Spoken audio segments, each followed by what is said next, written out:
Salut à tous, bienvenue sur la chaîne Fifi le routier. Écoute, je profite d'un moment tranquille pour te faire cette petite vidéo sur un sujet qui touche la route et les routiers. Alors pour le coup, chauffeur de car, on a souvent du temps d'attente pour attendre nos clients qui sont en train de se balader à droite à gauche. Et non, là tu vois, je me suis tourné pour te montrer le lac, mais en fait ça joue pas parce que je suis pas éclairé par le soleil et c'est moins bien.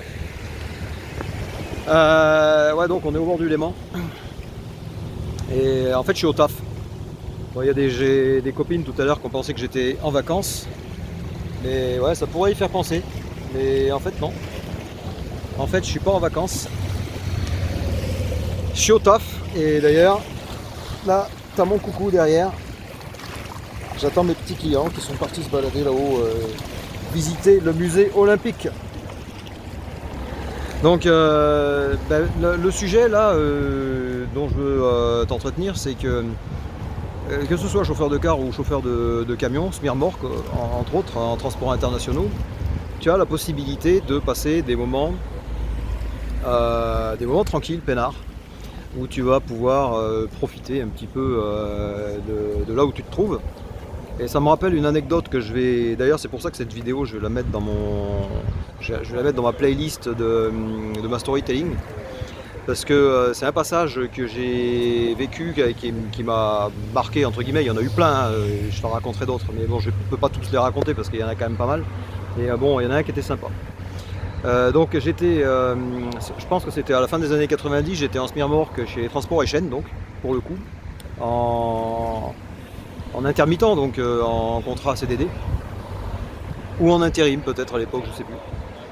Et c'était l'été, et bon, je faisais mes remplacements habituels, et puis j'étais parti sur la région de Barcelone. C'était un voyage de fin de semaine, après avoir fait peut-être un tour sur Lyon ou je ne sais quoi, puis en rentrant sur Toulouse, de nouveau il y avait un petit dépannage, il fallait finir la semaine, il fallait partir sur Barcelone. Il y avait une livraison à faire, voilà. Et puis arrivé sur place, j'ai déchargé mon client. Et dans les environs de Barcelone, dans une zone industrielle, je ne sais plus trop où. Et en fait, il s'avérait que pour la période, il n'y avait plus beaucoup de chargement, il n'y avait pas grand chose à recharger. Donc en attendant que mon bureau ne trouve quelque chose pour recharger, évidemment, comme d'habitude, j'avais déjà pris l'habitude à l'époque de décrocher ma SMI dans un endroit tranquille et ensuite partir avec le tracteur. Et donc là j'avais décroché, alors il y avait deux solutions. Il y a un gros centre routier au-dessus de Barcelone, comment ça s'appelle déjà? Je ne me rappelle plus. Bon, le gros centre routier qui est sur l'autoroute qui passe au-dessus de Barcelone. Et, mais le problème c'est que c'est payant. Alors aller déposer la SMI là-bas pour X temps, on ne sait pas, pour payer je sais pas combien. Donc en fait ce que j'ai fait, c'est que je suis resté sur l'autoroute et puis j'ai trouvé une station-service. Derrière la station, il y avait une place, je pouvais garer la SMI tranquillement.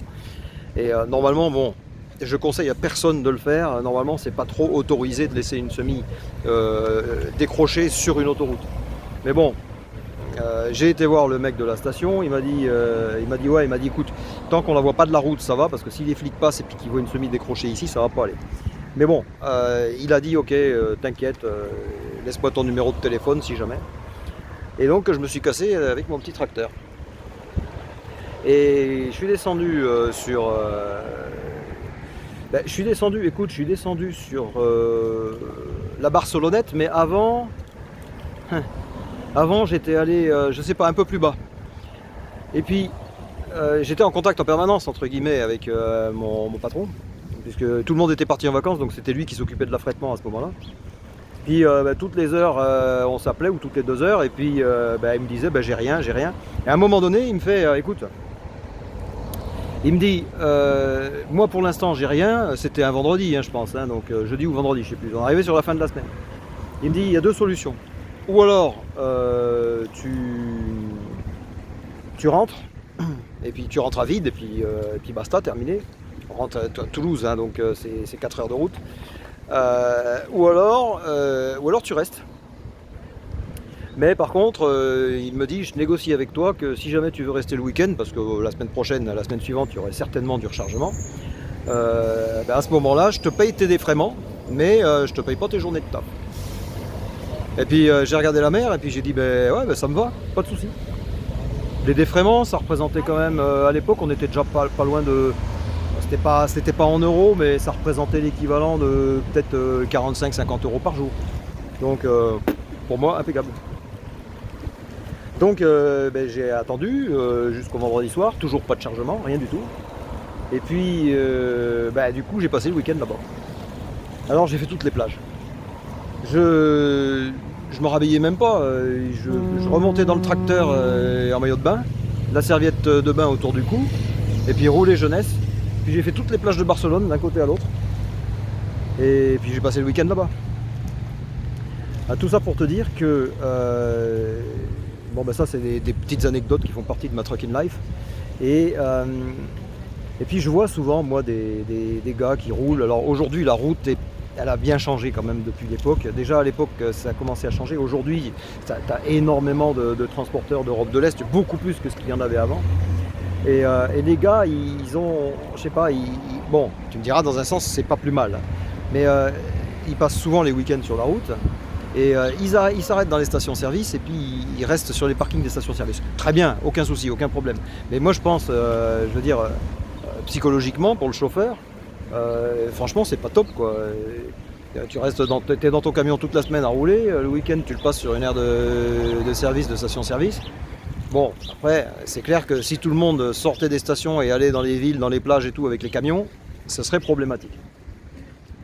Mais en tout cas, moi j'ai toujours fait comme ça, c'était hors de question. Alors si c'était, là en l'occurrence c'est moi qui avais choisi le week-end, si c'était un week-end forcé, j'aurais de toute façon, je me serais démerdé pour sortir de l'autoroute, quitte à aller parquer ma SMI dans une zone industrielle, puis ensuite avec le tracteur partir. J'ai toujours fait comme ça, quel que soit le bled, à Paris, dans le nord de la France, au bord de la mer, à la montagne.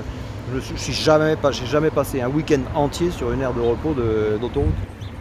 Donc ça c'était pour c'était pour le petit conseil. Maintenant c'est clair que comme je redis encore une fois, attention, on décroche pas sa SMI n'importe où. Les anciens ils le savent, les jeunes débutants faites gaffe quand même, faites pas n'importe quoi.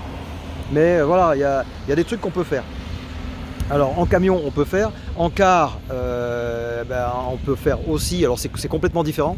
Tu peux profiter des moments, là je suis en train d'attendre mes clients qui n'arrivent plus, mais qui devraient être là depuis un moment déjà, mais qui viennent pas. Mais c'est pas grave, ça me laisse du temps pour faire ma vidéo. Mais tu vois, en car, on a aussi des moments comme ça. Bon là j'ai qu'une heure d'attente, mais je fais du petit transport local sur la région, donc il n'y a rien d'extraordinaire. Mais il y a des moments, si tu veux, tu peux amener tes clients sur des villes, ils vont visiter, et puis pendant plusieurs jours, toi tu es avec eux. Mais il y a des moments où tu vas avoir du temps libre aussi. Et donc tu vas pouvoir profiter de ce temps libre pour faire ce que tu veux en fait, pour te balader, pour faire des vidéos, etc., etc. Tout ce que tu as envie de faire. Donc il y a quand même des côtés. Bon, je pense par exemple, un autre exemple, c'est pareil, il faut le faire dans certaines conditions, il ne faut pas faire n'importe quoi. Mais bon, moi j'ai des copains, si tu veux, quand on tourne l'hiver sur les stations de ski qui sont derrière au fond là-bas, les mecs ils prennent leur ski.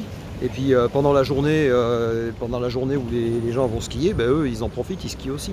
Bon, moi je ne skie plus depuis longtemps pour des raisons physiques, personnelles, mais je reprendrai peut-être le ski un jour d'ailleurs. Mais pour l'instant, je fais de la raquette par exemple. Donc de temps en temps ça m'arrive ou de partir tout seul dans des sentiers qui sont très bien balisés et tout ça.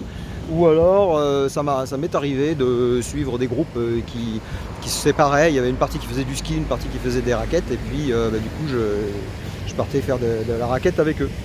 Voilà, donc ça c'était les petites aventures de Fifi le routier sur la route.